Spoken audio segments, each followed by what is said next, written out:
everyone, thanks so much for joining me for this week's episode of When I Grow Up. On today's episode, it is my pleasure to welcome my guest, Rebecca Lamb. Hey Rebecca, how are you? I'm doing great. How are you doing, Blair? I'm doing awesome. Thank you so much for meeting me today. I'm really excited to talk about what I do, and thank you for reaching out to me as well. Yeah, absolutely. So without too much, I just want to get into it. And I feel like your background today kind of gives it away a little bit what you might do. But yeah. And the happiest place on earth, I have so many questions, honestly. But yeah, Rebecca, what do you do for a living? So my job currently is a theme park project manager. What that means is my current division, anytime anything is installed within the park or changed or renewed, my division and my department essentially manages the budget, the quality, and the schedule for the entire effort. For one huge example is that my direct leader, she was the project manager who was in charge of recently retheming Cinderella's castle for the 50th celebration. So she had to go through and paint it, talk with all the decorators, get the whole vision and make sure it gets in there safely and soundly, because it's crazy that that's someone who I could learn from, because we are about to celebrate Walt Disney World's 50th anniversary in October, and I'm able to celebrate and work on that project to celebrate the 50 years that Walt Disney World has been here, which is going to be an amazing celebration and really historic. And I'm just very honored to do so. That is crazy. I'm getting the chills even when you're talking about it. I mean, who doesn't get excited hearing about Disney World? And I will say, Rebecca, because I have 2 kids now, it just means that much more. Well, you're welcome to come down and visit anytime, Blair. Yes. Well, actually, we were just there in April during COVID, what I like to call COVID Disney. And I will say, Rebecca, it was amazing. COVID Disney was awesome. I have never felt safer. And also they did such a great job with just directing people. For me personally, the capacity that it was at, I have a 4-year-old and a 2-year-old. It was perfect. It was just a perfect trip. And I wanted to ask you before we jump deeper into the specifics of your job, did you have to deal with how to restructure everything when the pandemic hit? I wasn't part of that effort, unfortunately. So during that effort, there was a huge, with everything going on, I was lucky enough to be one of the few people called back later on, but just a little bit furloughed for a time frame. But coming back, I was able to, respond to projects that were picking up, but our group would be that group that would do something like that. So they installed all of the signage systems, got the signage produced, fabricated, put into place, all of the plexiglass that got put in between the ride vehicle systems, between the queue lines, so that way guests aren't breathing on each other. Things like that are very essential. And when something like that happens, you keep on people that can help you jump into place. And projects that I were working on would be impacted like that. For example, I had one before that break time period, I left, and there was a photo opportunity that we were installing at Disney's Animal Kingdom that had, a certain setup, and they were saying, oh, originally the line was going to flow this way. Now with COVID installation, we had to think, if the line's going to flow this far back, is it going to run into the Expedition Everest line? Are we going to restrict guest flow here? Are we going to run into front of a tip board or something where we don't want people standing in front of things that you want for them to look at eventually, or be confused about which line they are in? So things like that definitely impacted locations. When I'm putting props into the parks, for example, at Hollywood Studios, the entire half of the plaza area in the middle of Hollywood Studios was just the line for Mickey and Minnie's Runaway Railway, right, which was which was crazy because normally that would all be contained within one building or at least one external queue area instead of this entire spread out plaza area. So you have to think very quick and adjust to what's going on in the park, whether it's hours, whether it's rain, whether it's shows get announced, things like that happen all the time. So you have to be very quick on your feet. Yeah, that's crazy to me that you guys have to strategize that quickly. So, I don't know how to ask this question exactly, Rebecca, but I guess what comes to mind and what I'm thinking is you told me you have to think on your feet, do things quickly, adjust so to accommodate guests. But how does the process for that strategy to be implicated into the parks even like begin, like the genesis of that? So very like at a very high level, way higher up than me, it can start of two ways. It can start from a creative standpoint or a need standpoint. And from a creative standpoint, you say, I want to do this. Let's just take painting the castle, for example. I want to paint the castle for the 50th celebration. And I wasn't actually part of many of those conversations, but this is the process that we would potentially go through. And so, you say you want to do this to the castle, you are in a blue sky phase with Walt Disney Imagineering, and you say, this is a vision that we want to do. This is a story that we want to do, because the story is really at the heart of everything that we do at Walt Disney World. If it doesn't fit the storyline, then there's not a very, very good reason to do so.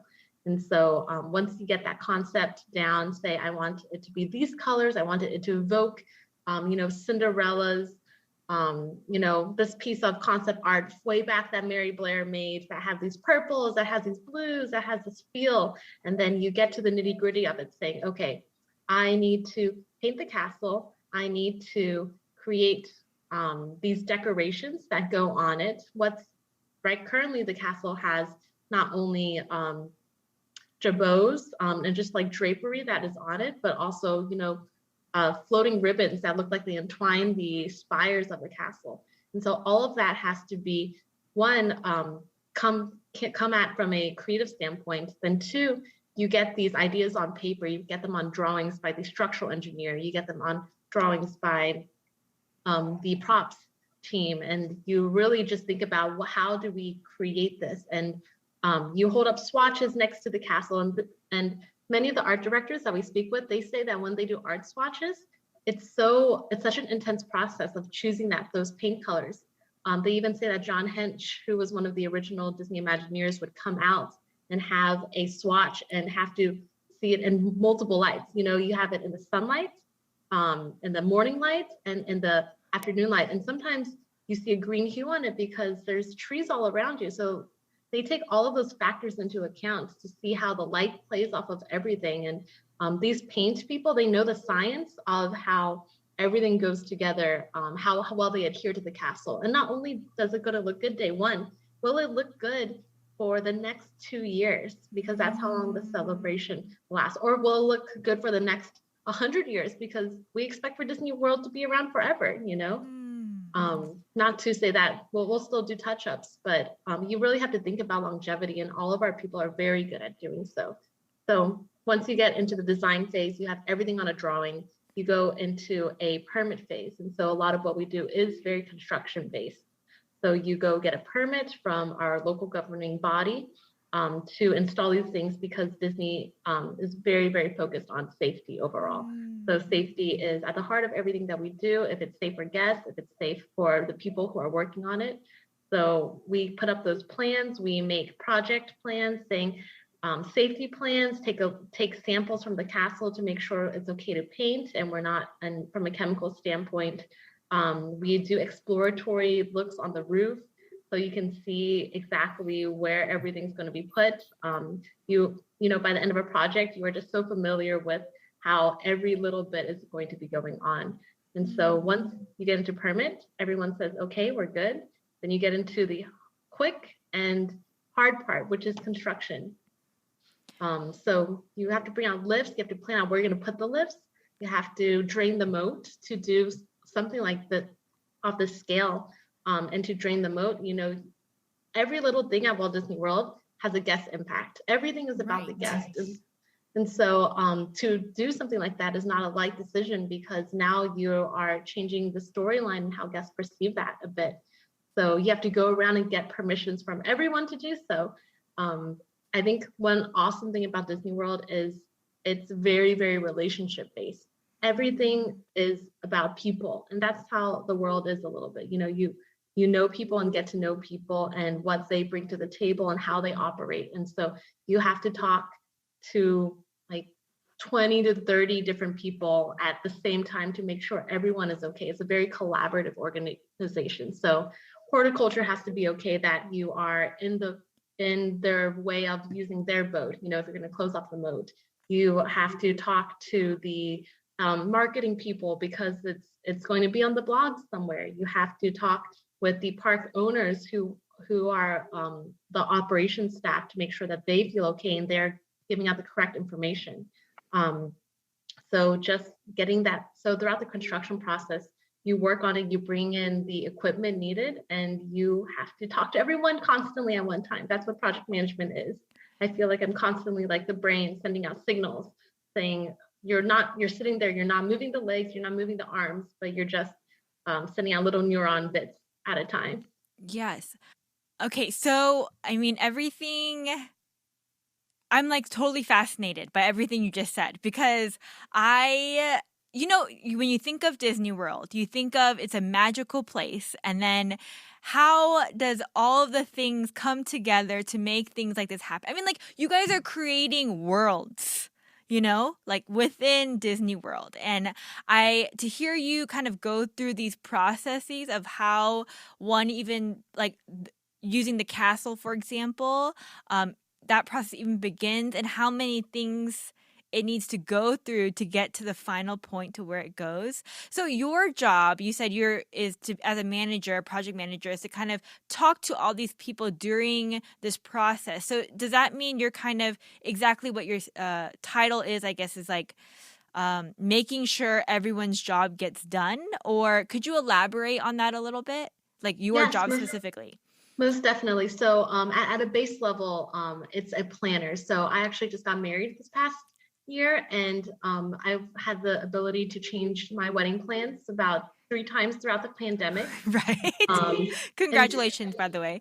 thank you. It was a stressful, but honestly, going through that process made me realize this is exactly what my job is. If you think of a wedding planner, that's almost exactly what it is, because to us, what a guest day in the park may be the only day in their entire lives that they may be in the park. So everything has to be perfect. Everything has to fall into line of making it their big day. It's like they are the bride. But that's 365 days a year for the hundreds and thousands of people across the property every single day. And so to make the guests there, you just have to plan. You have to plan everything on the day of. You have to constantly talk and make sure you're aware of what's going on. If something's going wrong, if the sound system isn't working, or maybe something is running late, you have to think about what is my plan. So even before the wedding day, a bride typically or a groom also will plan months and months in advance. It takes 8 months for a wedding dress to arrive. It takes this long to get a wedding venue. And we have to do the same things. We have to say, if I'm going to build a new ride vehicle system, it will take X amount of years to do so, this many months in production, this many months in going on. And so when it boils down to actually putting it in, what you're seeing is years and years and years and months and months and months of intense planning of plan A, plan B, plan C. No one likes plan B. Okay, scratch that. Let's go with plan C. Let's go with plan. You're eventually down to schedule like Z, because you're just rework everything day after day after day. What is done? What is not done? Who do I need to bring in? And just like a wedding planner does, we at Disney will have to bring in vendors too. We have to select the right people who can do the job. And that's its own process to source who is the best at what they can do, who are the best painters, who are the best construction workers, who are the best plant people, who are the people who know this industry, and there aren't that many of them available. So you always have to keep developing your relationships with those vendors as well to make sure that they are giving you what you need to give the guests the best service. That's interesting what you said about how like it's potentially with every guest, it could be the only day that they spend at this magical place of Disney World. And you have to, I mean, I love that. I love it's like the intention that's behind it is so great. I feel like that would be really purposeful for me. Okay, so you kind of boiled it down to like what it is that you're responsible for. Is that different than say like if I were to ask you, oh, Rebecca, what does a typical day look like for you? Like, um, could you get into the specifics of that just so maybe someone that's listening that might be interested in a job like yours, like to kind of hear exactly what it's like day to day? Yeah, but most definitely. So, depending on where I am in a project, let's just say if I have multiple projects going on at once, I will, on some days I'll start at a relatively normal time, like 7 or 8 a.m. And then some days they'll start at 3 a.m. or 4 a.m. or 5 a.m. because, at Disney World, you working at the park specifically, a lot of our work has to be done behind the scenes Sure. while the guests aren't there. So we often have to go and check in. So let's say at 6 a.m., I'll go to Animal Kingdom and I'll go walk to Kilimanjaro safaris and I'll go take a look at the work that was done there overnight, make sure it was done well, talk with the field team there, talk with the contractors, take photos and make sure that we're on track and we're on schedule. And Hmm. pointing out if there's anything that I think could be better.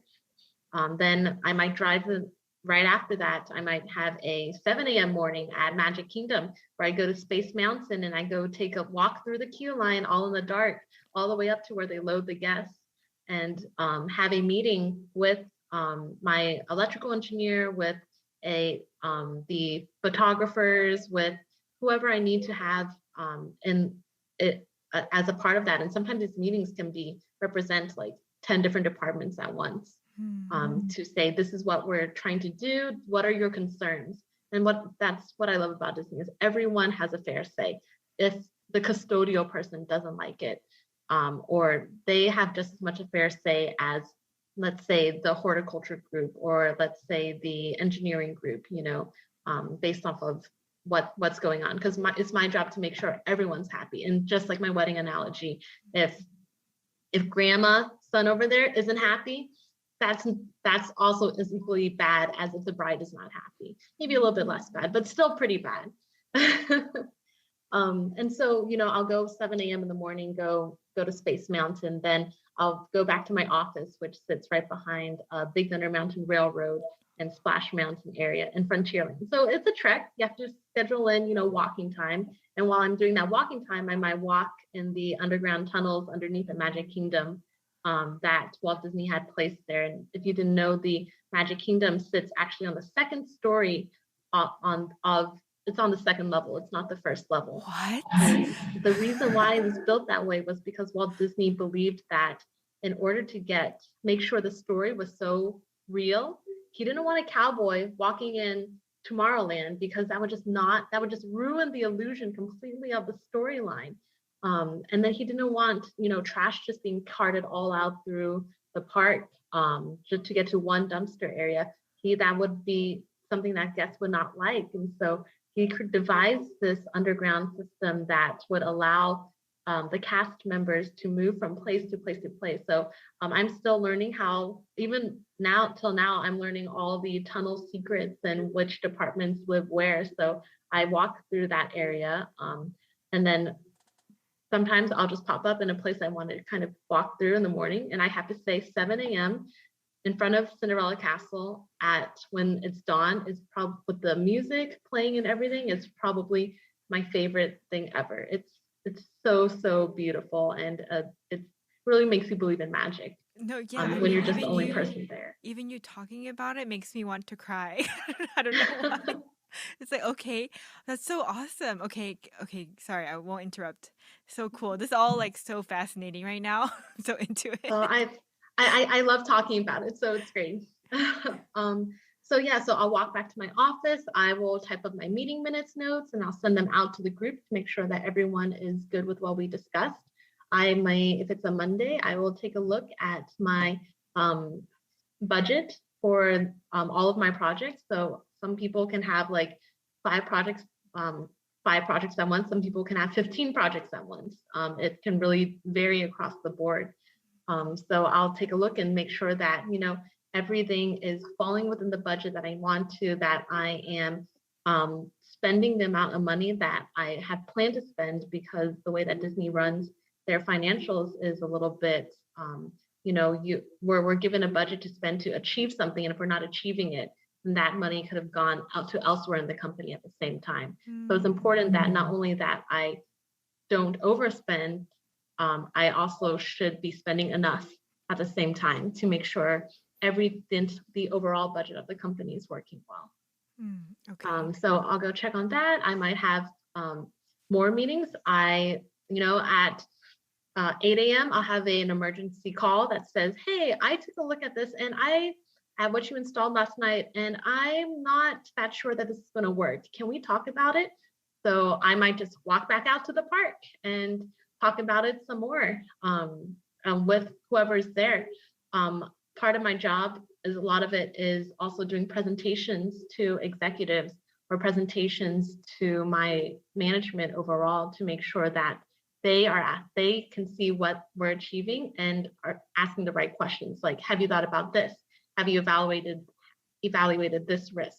And so I'll keep things like a risk log to say, okay, if plan A isn't working out, then I'm going to have this element. Like, let's say, for example, if I'm installing a signage and the sign is taking too long, or let's just say the sign came in and our artist said, this is not what we desired at all. This is not the quality feel that Disney wants to have. Then in my risk log, I might say, hey, this could always happen. I'm going to assign this dollar value to say, in case this happens, I have enough to cover it, to make sure that the best quality and the vision gets put forward. Because what I've found in my previous life, when I was not a project manager, that, no matter how well you want it, if there's not the money there to support it, then it ultimately doesn't get done. And it's up to the project manager to drive decisions and changes and plan for things like that to happen. Otherwise, ultimately, the project could fall at a lower quality than everyone would want. And so it's always balancing that mix of schedule, cost, and quality, which is the triangle of project management. Oh man. Was there more? Sorry, I don't want to interrupt the day. Oh, no. So, I'll have lunch with my coworkers in pre-COVID times. Sometimes, you can go, I might go to like a resort. Like, I might go to a Disney resort and grab lunch. I would do that all the time. And FYI, the shrimp and grits at Port Orleans is like the bomb. To try that out next time, okay? Yep. And so, you just go through your day. That's just kind of the mix of items I have. It's a lot of meetings. I think one thing I never realized as a project manager is just how many meetings you're in at one time, and meetings at all stages of a project. So the project can go from like blue sky to, where you're just talking conceptually and you have to do all this planning to, I have a weekly meeting with my contractors to say, are we on schedule? Do you need direction? Do you have questions? Are your questions answered? And a lot of what I do is I write the scope. So I'm managing the everything that is being encompassed within the whole project. So all of the details. Even if I don't understand the detail, and I think that's one of the hardest part of project management is, even if I don't understand what's going on, I still have to manage it and make sure that that detail gets inquired. And so I have to rely on all my awesome team of support so that way I know what they're talking about. I know how they work and how I can bring the best in my team out. So that way everyone is focused on getting the project done well. Okay, so honestly, as amazing as everything sounds, and I'm completely mind blown by all of it, like it does sound overwhelming too. But I kind of have a feeling just through the way you're talking, like it seems as though you thrive off of this. I do love projects, and there's so many roles at Walt Disney World that you can do. There's roles that can be very routine, like where you come in, you do an amazing job, and you leave at the same time every single day. Mm. Or you can be in maintenance, you can be in operations where you interact with the guests all the time. I wish I got to interact with the guests more. I just get to see them benefit from their project. But Yeah. in my case, I think I realized very early on, like in my college years, that I love projects.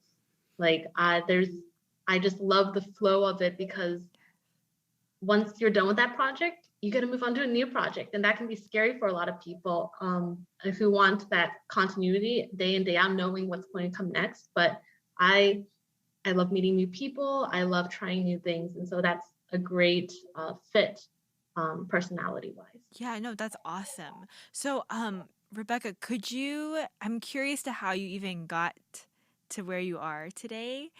So could you even take me back to maybe like just right out of high school? Is this project managing stuff like something you always knew about and wanted to do, or where did you start? Yeah, most definitely. So I actually I went to Rice University in Houston, Texas. I grew up in Atlanta, Georgia, and I thought my whole life I'd go to Georgia Tech because that's where both my parents met. But I ended up at Rice University in the middle of what I call no theme park land, Okay. because it's right between Florida and California. Oh, that's a good name for it. So I actually entered school wanting to do environmental engineering. I was very invested in green technologies, seeing what's going on. And I transferred from environmental engineering to mechanical engineering because after I sat in a few classes with environmental engineering, I realized that I wasn't as interested in water quality or air quality. And that's what a lot of the majors seem to encompass. I was interested in more developing products. And so when I went to mechanical engineering, you have a whole range ahead of you. You can work in toy factories, pet food factories, like basically everywhere, single place in the world needs a mechanical engineer. So I thought that would give me the breadth that I needed while I was figuring out what I actually wanted to do.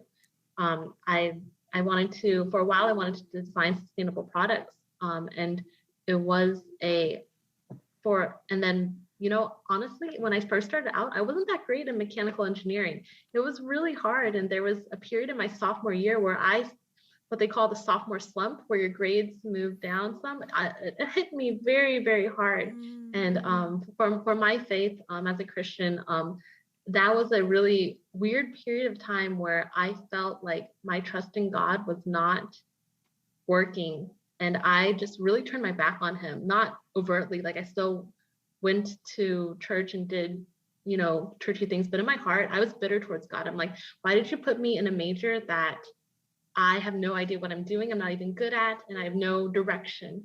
And so that was a huge process in my own faith of growing from God really disciplining me and telling me, you need to trust me no matter what is going on. And so that was a crazy period.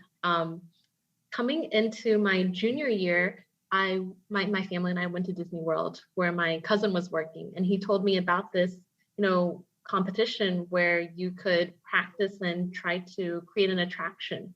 And so it was called the Disney Imaginations competition, and I had never heard of it. We're on this while we were there, we were on a tour doing back behind the scenes and everything. And I looked around and I'm like, this is kind of cool. Maybe I could do something like this. So I did this competition, and I brought in a friend who was an architect, who was an artist, and another mechanical engineer. And we basically designed just on paper, like a concert hall venue in Argentina, in Buenos Aires, that would work with I have attractions that would focus on music and bring you into this concert hall at night. Wow. And it was so cute. The artist was so well, she draws so well and made all these really cute Disney-like characters for this attraction. And as we were working through everything, I found, me and the other mechanical engineer would argue deep into the hours of the night of how exactly this one mechanism that we weren't even going to show very much, like would work flow wise. and stay up to like 4 a.m. working on formatting and things like this. As I was doing that project, I realized there is nothing else that I would rather be sacrificing like my sanity and my sleep to be doing. Like this was it. And I was lucky enough that my dad also loves theme parks growing up. So he took me to Six Flags Over Georgia a ton when I was little. He took us to Disney World once or twice when growing up because he loves the parks, which isn't as typical for Asian dads. But he, when I was born, he said, I can't wait till she can play video games, mow the lawn, and ride roller coasters. Yes, yes, I love it. We did all three of those things. But so once I got into that competition, we got to the semifinals, and we didn't get to the finals. But if you do get into the finals, the prize for that competition isn't even something super substantial. It's an opportunity to interview, not just receive it, but it's an opportunity just to interview for an internship with Walt Disney Imagineering. Oh And my, so it's like that's not even like doesn't sound like, a present with a big bow on it at the end. It's just maybe you could work for Disney. yeah, exactly. And like it's we didn't get all the way up there, but I did that my junior year, and I also did that my senior year, and Wow. both times it just really solidified for me that this was what I wanted to do. And funny enough, a couple years ago, I had an opportunity to sit with Ed Fritz, who's the he's the ride executive over at Walt Disney Imagineering here in Florida. And he remembered one of my presentations because I brought it as part of like my talk just to show off. And he was like, oh, I remember this one. And it really was like, oh my gosh, that's like crazy. you reviewed my thing, and it's just very full circle came around. Yes, yes. Does But that contest still exist? the contest still exists, and they do it every year. And I always recommend anyone who wants to see if they want to work in the industry, try it out, because it will test you and make you really develop your skill sets and learning to work with artists and different styles of people. And really what I call themed entertainment is about is a triad, in my opinion, of science, of like technology, art, and hospitality. So for me, I never found myself as like a super hard engineer where I was going to design cars or like giant pieces of equipment. Like I liked things that I felt were more me-sized, maybe. Not necessarily the size of a plane or giant buildings. I've really found this niche because my parents were very hospitality driven, just really teaching me how to welcome people into our house and how to treat people in general. And also like having a bit of an artistic streak. So, even though I wasn't fully engineer, like being able to meet like technology, art, and hospitality, which is like, boom, that's like the perfect mix of things that I want to dedicate my life towards. I mean, I'm really intrigued by everything you're saying right now because I feel like there could be people listening that maybe feel very similarly, however, had no idea that this could be an outlet for them, like theme park planner or even just working with theme parks. Because for me, I don't, again, Rebecca, I genuinely say this on most all of my interviews is like, other than what's in front of me, I don't really think about how things work outside of that or like the jobs that are needed to make my life better, and it's so fascinating to me that, yeah, like those three things can truly come together and it can be applicable in a place like this. And that is so cool. That's so cool. So, I mean, you kind of made it sound like after the contest, like, that's kind of the prize. You have an opportunity to interview with Disney. So does that mean it is difficult to get a job with Disney? I would definitely say it is. You know, it's one, it's a small industry, and I think that anyone who's looking to come into it, you know, what I did was I started with a vendor, and so you know, after I did the competition, I was, you know, I was a senior in college, and I was just kind of like, okay, I'm ready. I'm ready to maybe try this out, and still kind of like a pipe dream, not really seeing it, but what I did was I went to actually got a scholarship to a conference called SATE. It's run by the Themed Entertainment Association. And I was just told about I'm it by, sorry, Theme Entertainment Association. yes, there's a Themed Entertainment Association that is made up of all of these companies that do this sort of work. So not only What? Disney or Universal, but That's so cool. like roller coaster people, like pinball people, like people who run businesses where you jump off of a plane, you know. That's great. Okay, okay. So you got an internship with that, or what did you say? A scholarship, you So said? I got a scholarship to attend a conference, and that Okay. was just something I never would have done because you know, as a college student, you're just trying not to spend a lot of money, and really like it was really fortuitous of the timing. So I went to this conference, met a ton of people, met some people who I'm still great friends with now, and I was like, I love this. Now what's next? So while I was at that conference, they have mixers, so it's very important to network within this sort of industry, especially small industries in general. They had a mixer where you could sing karaoke. So I sang "Where's the Love" by Black Eyed Peas and rapped in front of all of my future employers. That's crazy. You're so Um, bold.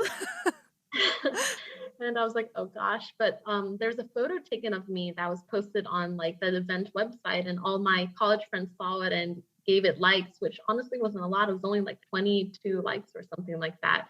And whoever was running the site, they saw like the uptick in traffic, and they were like, oh, maybe this girl can do something for this industry, or maybe she's influential in some way. So they offered me an opportunity to go to a second conference in Orlando as a journalist just for that event, as a part of their press team. It was for a themed entertainment magazine called Impact Magazine. And so I got to go around. The relationships that met from the people at the first conference, like for example, Steve Burkett, who was the president of the international president of the TEA at the time, he was so kind. And since I met him at the first conference, he took me on that second conference and walked me around to every single roller coaster manufacturer that he was going to talk to at the time. He said, Rebecca, you're mechanical engineering, come walk with me. And he introduced me like as a prize, as someone had no experience in the industry, who wasn't even out of college yet, saying, you better snatch her up while you still can, to all of these different companies. And I will never Wow. forget that. That was such a kindness that he brought into my spirit at the time. And so going to that second conference, like I remember receiving a job offer for a different company while on the trade floor. And this trade show is one of the coolest you'll ever see. You'll see like there's inflatables, there's rides, so you basically spend the whole show riding rides and eating like popcorn. And you know, playing arcade games, which is really fun. And so I remember receiving that call for a full-time job at a company I really liked and I'd interviewed for, and was like, I'm so sorry, you do a great job at what you do. I just have found what I wanted to do for the rest of my life. And at that moment, it became real. Like the second that I started rejecting actual real life job offers for this pipe dream was when it hit me that this is possible, you That's know? crazy. That is insane. Okay, so like you start being, the number one pick for all these companies, Rebecca, which is insane. And I mean, you're right out of college, or were you still in college? I'm still in college. I'm in my senior year of college, and so I leave this expo, right, and I email everyone I possibly can, and I hear nothing. I hear nothing for months and months and months, and I'm Oh, still sorry, can I applying for. interrupt you just really quick? So Oh, you said this um pipe dream that you had, but like could you clarify just for me, like you wanted this specific job of theme park planner, or you just wanted to be in the Disney like industry? I was looking to be in the industry anyway, but as a mechanical engineer, I was looking specifically to be a ride engineer at the time. Okay, okay. Which is So, crazy. so That's crazy. You know that, I'm right? currently in project management, but I started my life in engineering. Okay, okay, okay. Um, Okay, yeah, so sorry. Continue, continue. so I come back from this expo and I sent out like about 100 emails just to all these different people, and I hear nothing, which is scary because I'm still looking at jobs and I'm still turning down jobs even though I'm still interviewing and applying for them. And this whole year is a total flip from my sophomore year, where I was just, my heart was heavy. It was bitter because I was like, God doesn't know what he's doing in my life. And so why should I trust him? Um, this year, even though it was so unstable, I was like, God, I've already learned this lesson. You've put such peace on my heart, like that I'll continue like Paul doing what I think is right until you change the course somehow. And so I'm just continuing on and I don't hear anything. And one day I'm like, okay, God, this is right about the time where I need you to give me some answers. If that be your will. If you don't, that's cool. I'm at peace. Hmm. Which is a huge point in my spiritual journey. But Sure, yeah. literally the next Monday of that weekend, after I attended a job fair and applied to a bunch of places, I get 3 responses back from companies saying, hey, let's talk more. And I'm like, wow, like if that's not a sign, what is? Right. Yeah, of course. Of course. And so, I going through all that process, and I didn't receive a job offer in the industry till my very last day of class in April of my senior year in college. But even And that is like pretty good. Like yeah, yeah, there's a lot of people that graduate with no plan. So that's true. So I was very, very lucky to get but they were like, oh, it's an internship. mm. And I'm like, okay, well, I'm willing to do whatever it takes. So let's go. And literally the next day I get a call from a product design company up in Michigan that's like, you're going to do awesome things. Here's your salary. Here's your moving bonus. Here's your signing bonus. I'm like, ooh, like I already took a job offer. They're like, you're our first pick. What can we do to match it? I'm like, it's a, like $10 to $15 an hour internship. And they were like, that's risky, and hung up. And I can honestly say that if it happened the flip way around, where I got that first offer first, then the internship, I don't think I would have had the guts to turn it down. So like it was really weird and cool how that happened. So I went down to Orlando for this internship that I didn't know if it would net a full-time job or not. I went with Oceaneering Entertainment Systems, which is a ride vehicle manufacturing. They specialize in trackless vehicle systems and have done rides like Transformers, Spider-Man, a lot of Universal rides, and a lot of Disney stuff as well. So that's how I ended up in Orlando. That's crazy. Okay, so like how long was the internship? The internship was 3 months. So yeah, it's just 3 months for me to spend time. And during that internship, I had the opportunity to work with on the King Kong ride at Universal Orlando. And Oh, nice. that I've was a really cool experience. Yeah, I don't know that ride because I actually because Universal is a lot of like virtual stuff. Hmm. And so like I get really motion sick. So it's not very like Blair friendly for me, but I have heard about the ride itself. That's really neat. And could like how did you contribute or how are you involved in that one? Yeah, so I worked on the ride vehicle system overall. At the time, a lot of the design was already done, but they Hmm. were like in production and getting things testing. So, during the testing phase for my internship, we would do things like the first week, my boss said design a system that allows this vehicle to stop if it runs into something. And I'm like, okay, I will try. and And because, when you're at that point in the project, it's like go, go, go. Everyone counts. Every person can make a difference. It really Right. depends on the company. Some internships, you'll get to a place where, not no one's giving you a lot. But at that point on that project, it was all hands on deck. Like you are doing everything you can to get this project moving forward.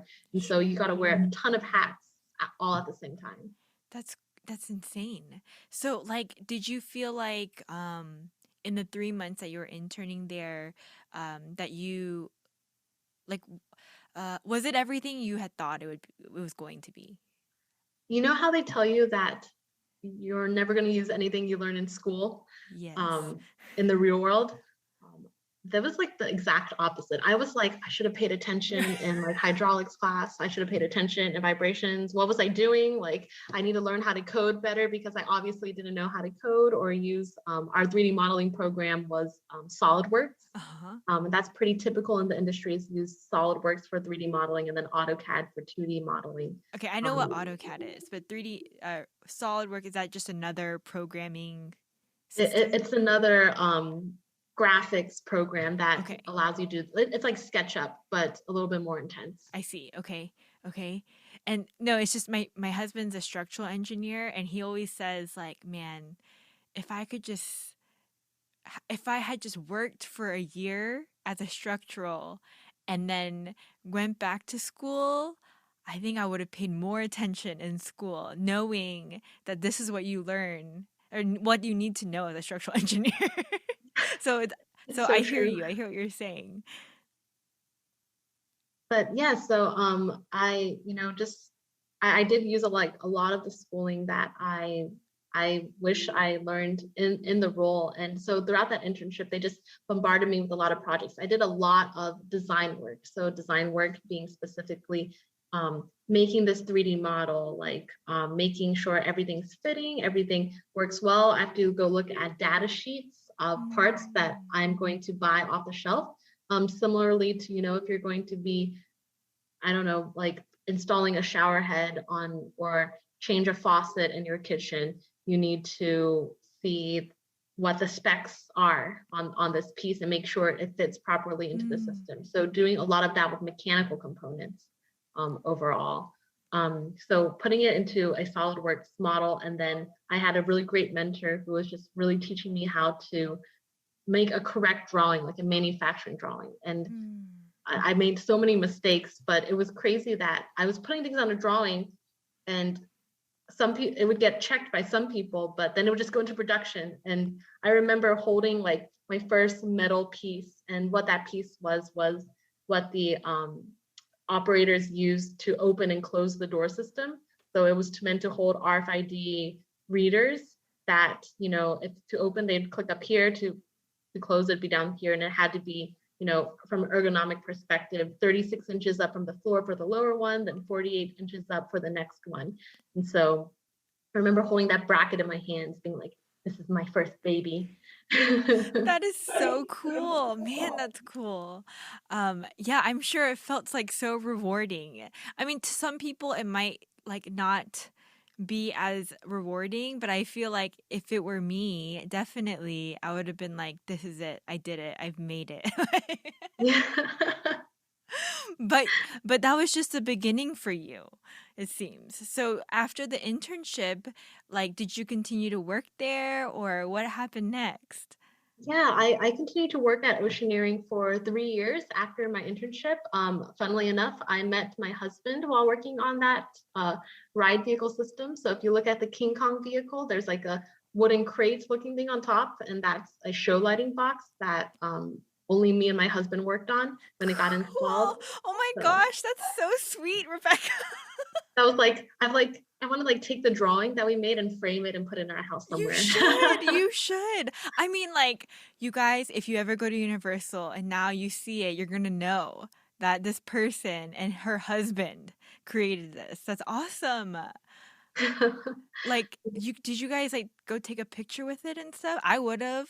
We still need to. He hasn't read all of the Harry Potter books or watched all the movies Oh yet, no. so Okay, he's then not don't go allowed to yet. go. Don't go Yeah, yet until he's done all that. exactly. Because I love Harry Potter world, and he needs to see it with justified eyes. Yes, absolutely. Agreed. That's so funny though.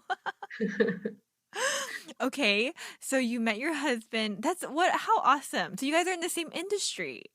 We are. He's an electrical designer, so this industry really requires you to work very hard, depending on where you're at. And so we found ourselves like working late a couple of times, and he decided to, on my birthday, ask me out, and that happened to be the one day I was leaving early. So he ended up having just to text it to me, being like, "Hey, like, you want to get dinner for your birthday or something?" And that was our Oh my first date. goodness. That's so sweet. I love it. Okay, so you continue to work there. Does he so you guys are working together at this point at the same company? We're working together at the same point at the same company. We're not on, typically on the same projects. And after time, after King Kong went through, I delved a little bit into what I call show programming. Um, and show programming is essentially, if mechanical engineering is building it to move, show programming is the choreographer for the dance in a sense. Ooh. So it's making it move, the So like is vehicle. that coding? What is that? It's a lot of coding involved. So it is very computer science based, also a little bit graphics based. So you're taking curves because we specialize in trackless vehicle systems. So essentially Okay. this vehicle would go anywhere because there's no track needed. Sure, sure. And so making sure that as the vehicle moves along, it's hitting the right acceleration points or spinning at this point in time and not overworking the system. And also making show programming is what you feel as a guest when you ride the vehicle. Mm-hmm, So for mm-hmm. example, once if you go and you like if you stop suddenly, that what does the guest feel when you do that? Or if you want the guest to feel that same sensation, do you tilt up or do you tilt down? Like Okay. which way do you go? And I think and I don't recall too much from those days, but I believe that if you tilt up, that makes the guest feel like you're stopping a little bit more quickly. So it's all about reaching guest emotions through mechanics and movement, I guess. No, I mean, like, so what comes to mind for me when you're talking about that is just because we recently went to Disney World, um, is like even just like the Frozen ride, and my daughter rode Ariel, like Little Mermaid, like literally 20 times. But like, I just, as a grown up, I realized watching my children that at certain times, like, and movements like when they're part of the ride where you like kind of look up too, like at the Mhm. screens up too, and it makes you feel a certain way. It makes you feel like you're swimming with Ariel a little bit. Is that kind of what you're talking about? A little bit, yeah. And so that's like how fast the vehicle's moving or how it's turning. And I think a really good example is Luigi's Rollickin' Roadsters, which we were working on at the time over in Disneyland, California. And essentially what that is a bunch of ride vehicles, little from Cars Land, little cars that are like doing a Yes, dance yes, with each yes. other. I wrote that. Uh-huh, Yeah, uh-huh. it's so fun. And when the cars spin together, everyone goes, woo! Yeah, yeah, yeah. And so I was working on some of the just some of the preliminary routes that those cars were going on at that time I frame, see. and Okay. making sure that they weren't colliding because there's so many of them. And since safety is first, we put a bubble around them to say, hey, like, is this a vehicle? If something happens, like if a wheel locks up or if you have to brake suddenly, you obviously don't want one car crashing into the other car when you Sure. have so many around. So it's very meticulously designed to make sure that if anything happens, everyone's still okay and in a safe mode. Okay, that makes more Um, sense. My example was not correct. yeah, But okay, I see. So that kind of choreography is what you're talking about. exactly. And it can range to something as like loose as that to, you know, to your point, like what does show programming does include like on roller coaster systems or normal track dark ride vehicles that are on a track too, because those still have their own feeling overall, depending on how fast you're going, how you're how you're turning around. And I'm so so it's sorry, just making the Rebecca. vehicle move. Now it's clicking. I'm just slow because like you said trackless, and that makes more sense. That you would have to program this kind of vehicle because it has nowhere to go. Yeah, exactly. You don't know Okay. where it's going to go. And another great example is Mickey and Minnie's Runaway Railway over at Disney's Hollywood Studios, which you're just going throughout and you're in a train set, and then each little individual car breaks up and does different things, goes into different rooms and comes back in. I didn't get to ride that one. I have to go No, it back. will be next time, Blair. It's a good one. I think your kids will like it. Yeah, sounds like a fun one. Man, okay, this is like, I am mind blown, Rebecca. You are brilliant. Like, I feel like, so you are more engineer minded then, would you That say? is correct. Okay, okay. I did 3 years at Oceaneering doing pure design engineering and working on awesome vehicles, I'm more engineer minded. And then I switched to the theme park project manager role a little bit more. And, like part of Oceaneering life, I did continue to work on like the Spider-Man and the Transformers vehicles at Universal Studios and understanding the manufacturing progress on the cabin. So how the lap bar systems, how the seats, Mm, how the fiberglass, what you see, like the colored part of a vehicle works together. And what I was realizing as I was going through that process was, what I I'm don't have a lot of manufacturing knowledge. And mm. what that means is I can make a part on paper and say, go and build it. And what I don't know is this part can cost $200 or $2,000. I see. I see. Like, so there's an impact to the overall project that I wasn't seeing in my current position. So Mm. I got a call from Disney, just a headhunter, and just said, hey, are you interested in a position working at our manufacturing warehouse as a contractor? And I'm like, you know what? One, I need to, my plan coming to Orlando was always trying a vendor and trying a park and seeing which one I like better. And plus, I don't know that much about manufacturing, and I want to know about manufacturing because that's ultimately how my parts are going to be made. So I left Oceaneering after 3 years, a wonderful team, still love all the people there, and went to Disney Central Shops, which is their manufacturing facility.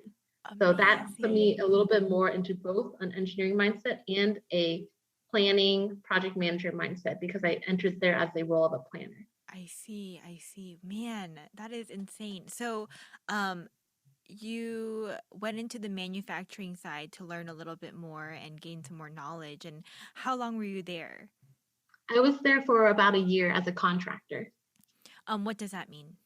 A And so what contractor. that means is I wasn't actually a Disney employee. So it was a little bit of a risk still, but my previous risks had paid off. So I continued taking them.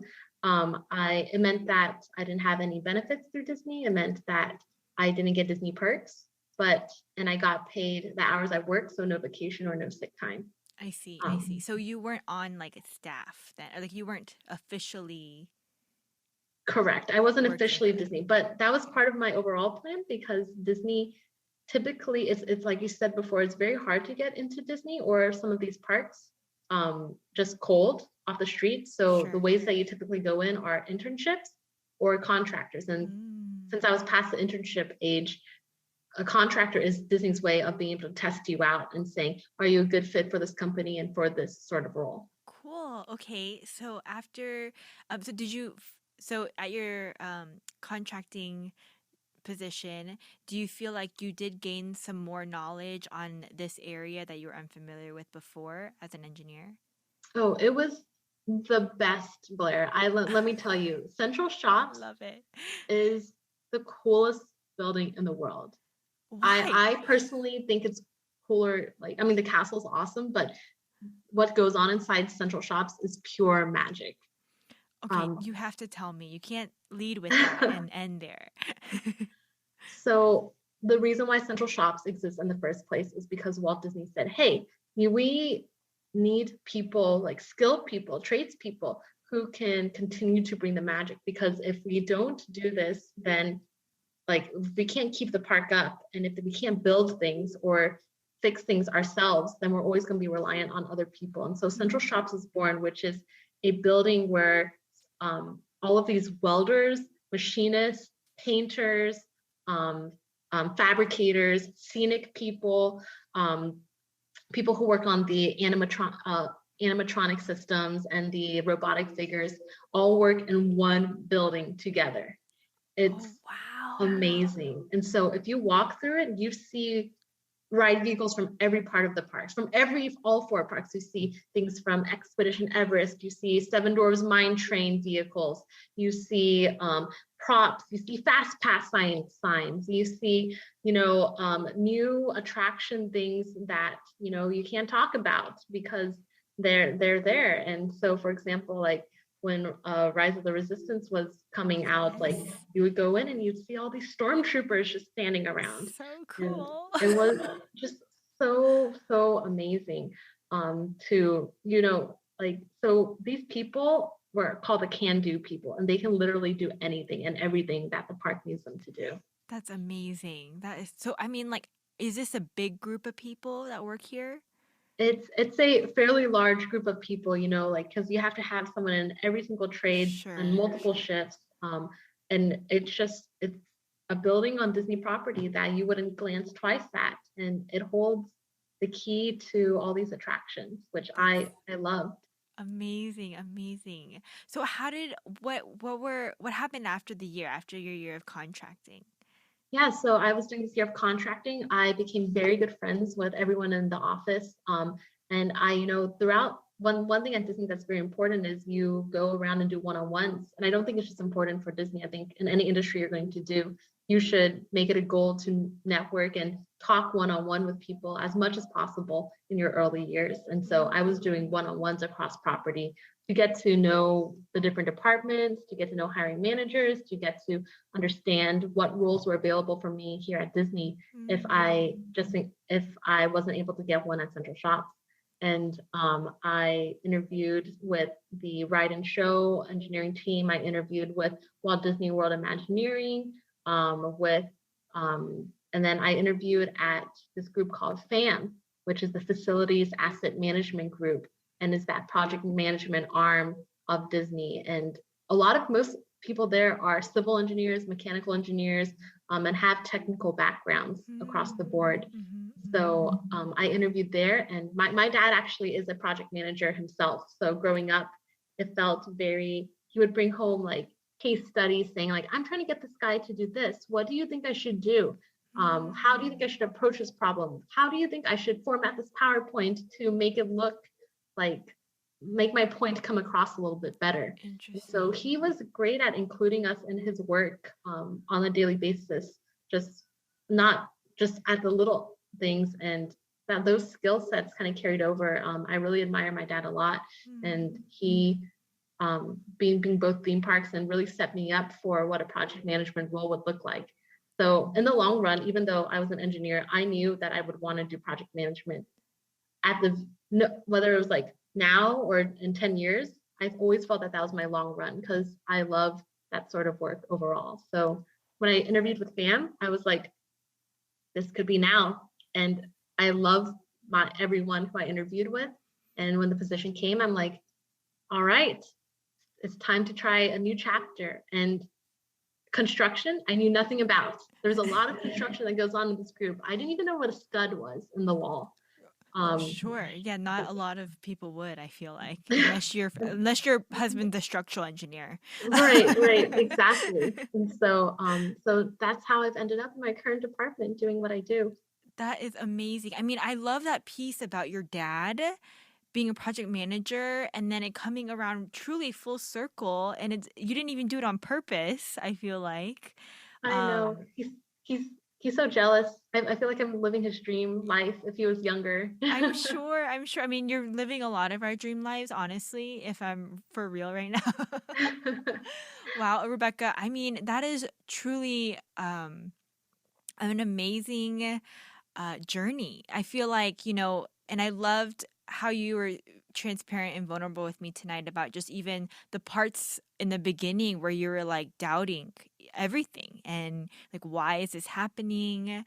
Am I going to get a job? Is this really the path I'm going to go down? I want to, but doesn't seem like things are working out. I mean, all of it, I think it's so inspiring, at least for me tonight. And um, I as I'm hearing your story, I'm just like, oh, it is possible, like to truly have a dream and make it happen. So it's really cool. Thank you so much, Rebecca. No, I love talking and sharing this story because honestly, like I'm so lucky to work at a place where magic actually happens Yes. all the time. Um, okay, so just a behind the scenes question. So like what are the perks and benefits for working for Disney? Are you allowed to share those with me? Yeah, I can most definitely show you what those perks are. So, depending on if you're an hourly or salary position, they can vary, but I can essentially bring 3 people who I know and trust into the park every day that they let me, honestly. That's And crazy. That's a great perk. it's a fantastic perk, and my family has used it on more than one occasion, Yeah, um, yeah. as they should. And so you get some discounts on merchandise, um, on food and things like that. I think Disney is overall really, really good Uh-huh, to uh-huh. their employees. They give you like these statues for like your 5 year and 10 year, all the way up to like 40. There are people who have been at this company for like 45, 50 years. So like really this anniversary celebration for these kinds of people mean like everything, probably. That's You have crazy. people who have opened Epcot, who have opened Hollywood Studios, who have Oh opened my Animal Kingdom goodness. day one, and whose kids they brought to those openings who are now also working for the company. I'm And obsessed with like that kind of history kind of stuff. Like I love that kind of stuff. Like heritage and like history that's already built into your family. Like I love it. it's so you can really tell that you know people love the company and Mm, people love the ultimate product. I think what I love about Disney is not only do they give you these external perks, but they're very good at training leaders of tomorrow. yes, I They're love very that. good at mentoring overall, and there's a place for everyone. I think Mm, when I think of what a utopia might look like, I do think of the Disney World family because, it is a city in itself and everyone plays such an important part. There's everyone is important and can be achieve their dream in their own way. Like even if you do an hourly position, you can go to a college completely for free and you don't wow. even have to complete the degree. They will pay for your schooling. That's crazy. I did And it doesn't not have to know that. relate to what you're doing either. You could be an operations person or in custodial, and they will pay for your nursing degree, That is things like that. incredible. I mean, and to think, like this is what Walt Disney wanted, to create this kind of place and atmosphere for people and to inspire them, just like he was inspired to build this place, this magical Yeah. place. I, Okay, so I have to ask you, because I ask all my guests, what do you like least about your job? I probably enjoy least the early, like third shift layovers that you have to do because it's a very fluid company. So, for example, at 3 a.m., so the technicians they start cycling the vehicles at like 4 or 5 a.m. in the morning. Oh, So I did that not know way that. they can get ready for the day because they have to reach a certain number of laps before they can open up to guests and feel safe. And so Mm. if we want to be on the track and up on the mountain, so it's literally hiking, even though I didn't hike during the pandemic elsewhere, I hiked Big Thunder Mountain a lot. That's crazy. Oh my gosh. um, on foot. So, lots and lots of steps.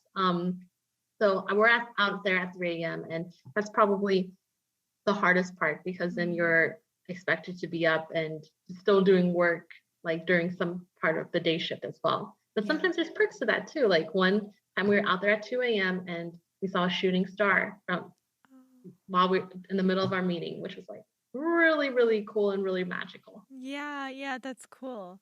Okay, And so I feel like you already mentioned some things, but now what do you like the most about your job? What do you love about your job?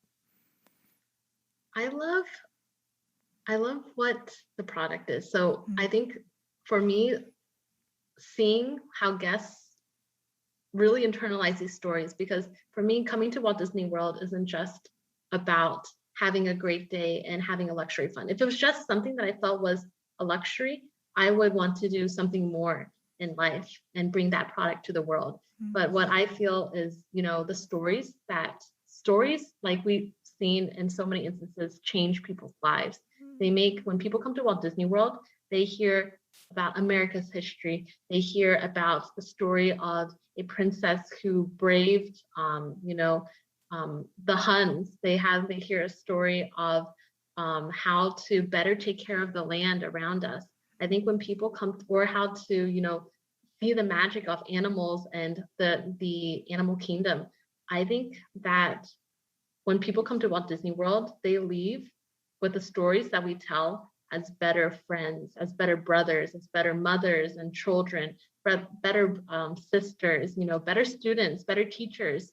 I think that there's a story that we can tell for all ages, which was not always the case in the themed entertainment world.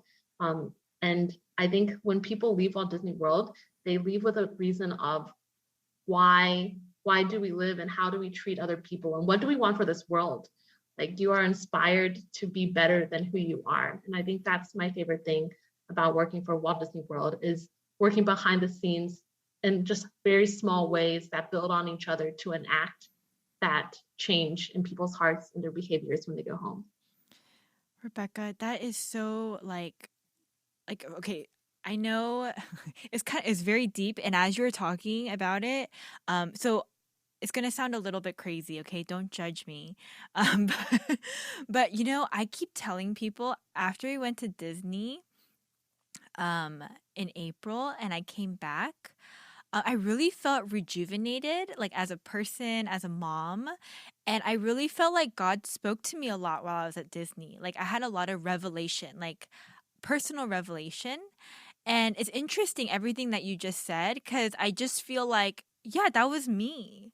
Like this past April, like I feel like my experience there truly inspired me when I came home. And I don't even know what it was. It could have been like, I mean, the parks, yes, but I mean, I think a lot of it had to do with my family time. But then even just the family time we had was extremely enjoyable due to the atmosphere of the park itself. And I want to say thank you. I love that so much. That is so, like, I mean, hearing you as a guest who recently went and you came back from what we designed and the way we put it together, where that's just really like amazing. That's so I guess just what a gift. So much fruit that has been born that we don't get to see when people go home. No, yeah, absolutely. And I don't want to miss the opportunity to say that to you, because I mean, like, you can ask all my friends, like, they will tell you, yeah, Blair keeps saying that when she came back in April, like she feels different. And I truly do. Like I felt different. I was like, I know it sounds crazy, like that I had some spiritual experience while I was at Disney World, but but really, like I think just like everything was just so great and in all aspects. So, and I know that your team had a lot to do with that. So it means even more to me that you came on today to chat with me about your job. I so appreciate it, and hearing, like, I don't know, I I love it seeing people happy, and the fact that you felt happy as a mom of two. Like, what I hope that, like, it was not just running from here and here, but you yourself, like, were able to feel the magic too, because it's for everyone. Yes, it was so great. Well, Rebecca, before we end our time today, thank you so much again. One last thing. Do you have any advice for somebody that, listening to this is thinking, wow, like this might be an avenue I want to take, just going into theme parks and making, roller coasters and being part of that experience. Do you have any advice for somebody like that? Yeah, for people who are interested in this industry, one, do your research. So that's the awesome thing about the internet, is you can get acquainted with everything that's going on from afar, even if you're not there. And that will help you see what's going on and kind of see the trajectory of the industry overall. And two, I think everyone at heart is a creator. So you're a creator, if you're an artist, if you're an engineer, if you are someone who, like, we as a company want to see people make things happen, like in their own lives outside of school, with no one telling them to do so. So if you have something that you're proud of and skill sets you want to develop, do something, build a robot, fix up your mom's kitchen, like do something that you love that other people can enjoy, and take a photo of it and put it on a website. Like that will make you stand out more than anything else, because you did it on your own time without anyone telling you to. And that's the true spirit of people like that any company will be looking for, but especially this company. Oh wow, that's great. That's really good advice and like extremely like actionable. I love it. That was really good. Um, well, again, Rebecca, I appreciate everything that you said today. I know you're a busy woman, but I'm wondering if there's anybody that has maybe more questions or is a little bit more interested, would you be okay with me connecting them with you, maybe through email? I would absolutely be okay with that. I love speaking to students, people my own age, people older than me who love what this is. And I can, as you can tell, talk about this all day. So I have I have more than enough love to share about how to enter the industry and what my more of what I've already spoken about. Awesome. Thank you so much, Rebecca. All right, guys, if you liked what you heard today, feel free to reach out and DM me. I can connect you to somebody that knows what she's doing. So you can email me at podcastwigu@gmail.com. Thanks for listening, guys. Until next time. Bye.